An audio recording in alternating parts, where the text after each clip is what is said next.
Welcome, beloved one. Take a breath with me.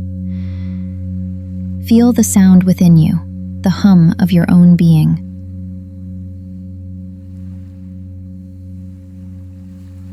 We explored the sound current, that living river of presence that calls the soul back home. Tonight, we turn to the other side of the picture. What pulls us away? What veils us, distracts us, and binds our attention outward into the dream? Mystics call this power Kal. Kal is not here to frighten you. It is not a monster, nor a devil waiting outside your door. It is the simple power that turns consciousness outward, into time, into illusion, into separation. To know Kal is to see how the mind works. To name it is to loosen its grip. And to loosen its grip is to begin the journey home.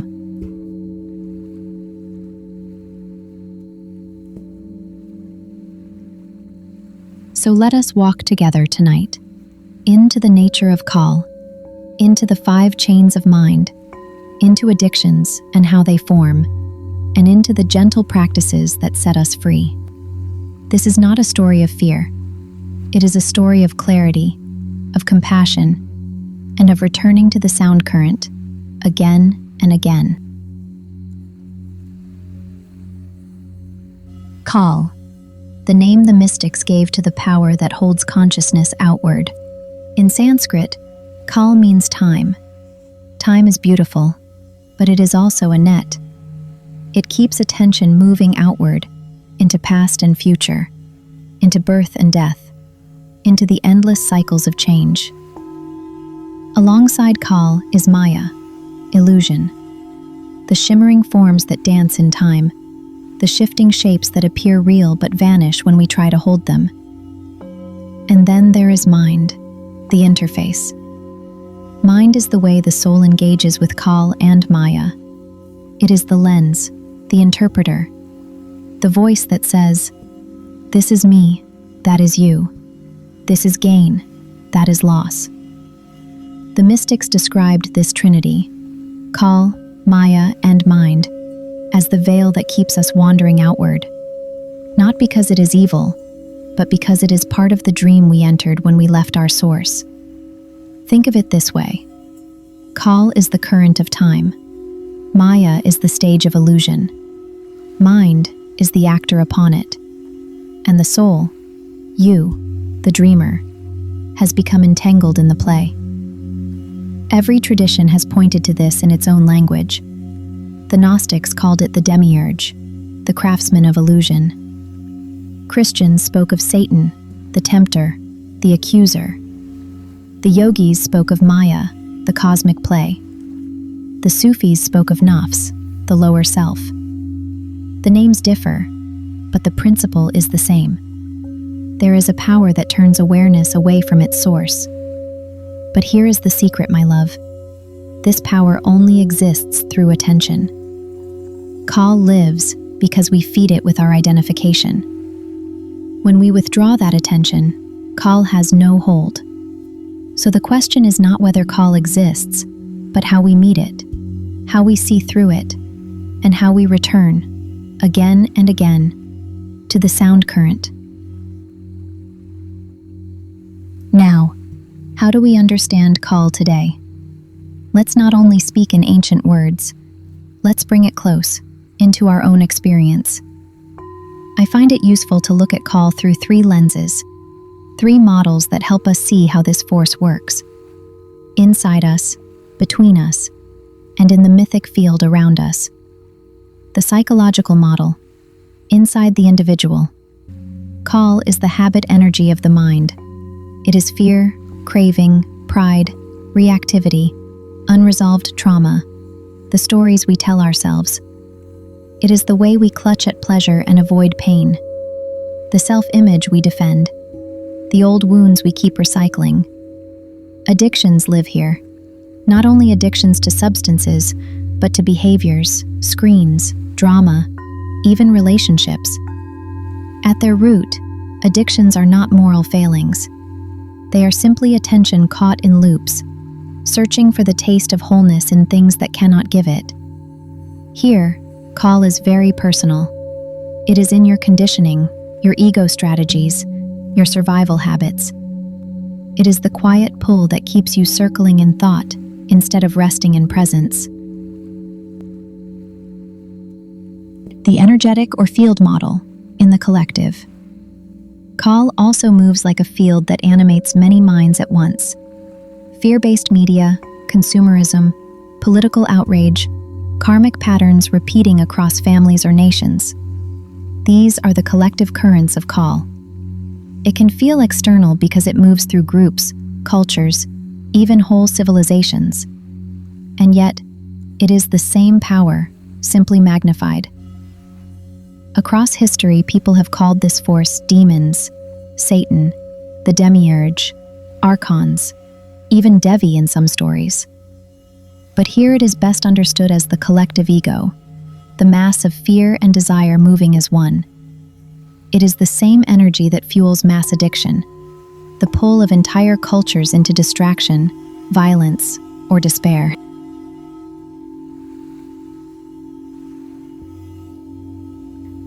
The transpersonal or archetypal model, at the edge of the visible.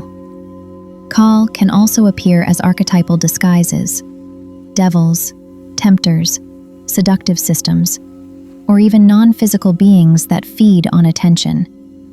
In this frame, Kal may seem like an other offering bargains, contracts, roles. Whether literal or symbolic, the effect is the same. Consciousness pulled outward into identification, separation, and illusion. All three lenses are useful. None of them require you to believe in a devil standing outside yourself. They are simply ways of naming how the same current of illusion works at different scales. Inside you, between us, and across the mythic field.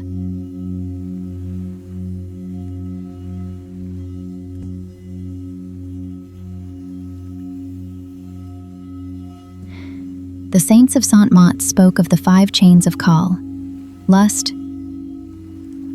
anger, greed, attachment, and pride. These are the links that bind the soul to the wheel of mind. You can see them as the 5 fingers of the same hand, or the 5 links of the same chain. When you look closely, addictions are simply the chains of Kal in action. Craving, rage, possessiveness, pride, attachment. All of them keep attention spinning outward. And so, the antidote is not fear. It is not hatred. It is awareness and practice. Recognizing the pull, naming it gently, and returning to Simran, to the sound current, to presence, and to love. Each time you return, another link of the chain loosens. Each time you remember, another link falls away. This is how you break free of Kal. Not by fighting it, but by no longer feeding it. Kal is not just an idea. It is not just a philosophy or some distant myth. You meet it every single day, in the small, ordinary movements of your own attention. Think of how often you reach for your phone, not because you need it, but because you feel restless. That is Kal, the subtle itch that says, anywhere but here. Think of the way we get caught in arguments, rehearsing comebacks in our heads, reliving conversations again and again. That is Kal, the mind pulling attention into replay and reaction. Think of craving, the food we know we don't need, the status we think will complete us, the next purchase, the next scroll, the next hit of dopamine. That is Kal, always whispering, one more will make you whole. Kal moves through pride, the endless defending of an image, the fear of being seen as small or wrong. Kal moves through attachment, the grasping that says, I cannot be without this person, this thing, this role. And Kal moves through anger, the fire that makes us feel powerful for a moment, but burns our peace for hours afterwards. These are not dramatic demons with horns and contracts. They are the everyday loops of mind. And when millions of us run the same loops together, we create collective Kal. You can see it in whole cultures addicted to outrage, in politics that feed on fear, in economies built on endless consumption, convincing us that more will finally be enough. You can see it in families too, the same fights replaying generation after generation, the same wounds handed down like heirlooms. Kal is woven into our daily habits, our screens, our cravings, our fears. And yet, every moment we notice it, we create a gap. In that gap, the sound current is waiting. In that gap, the soul remembers. So, when you feel the tug, the restless itch, the replayed thought, the craving, the rage, don't fight it.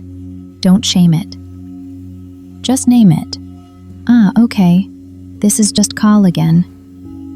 And bring your attention back to breath, to Simran, to presence, to the inner sound. This is how you meet Kal in daily life, not by running away from it, but by seeing it clearly and remembering that you are more.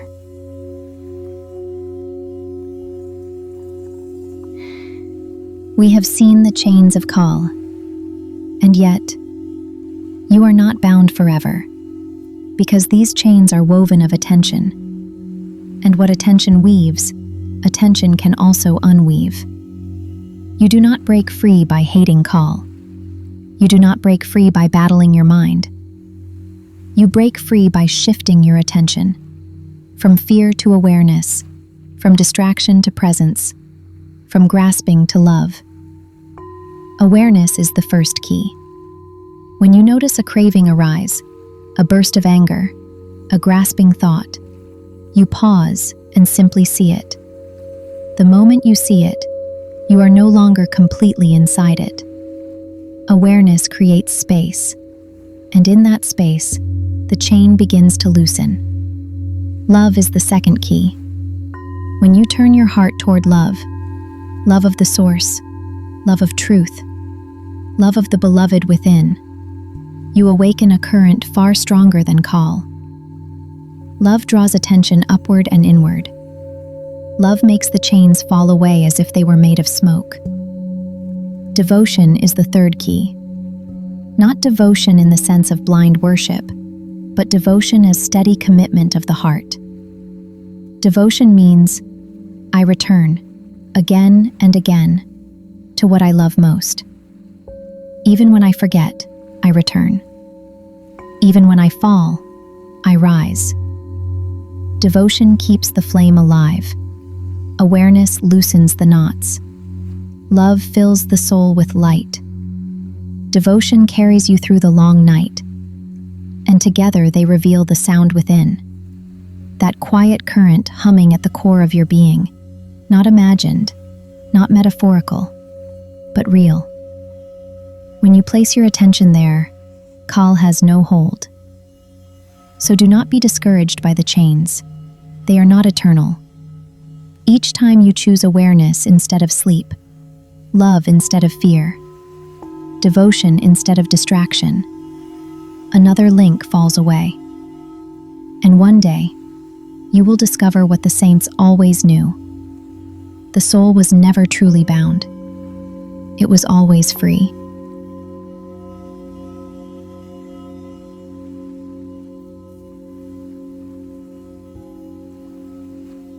Take a slow breath with me now. Feel the ground beneath you. Feel the quiet inside you.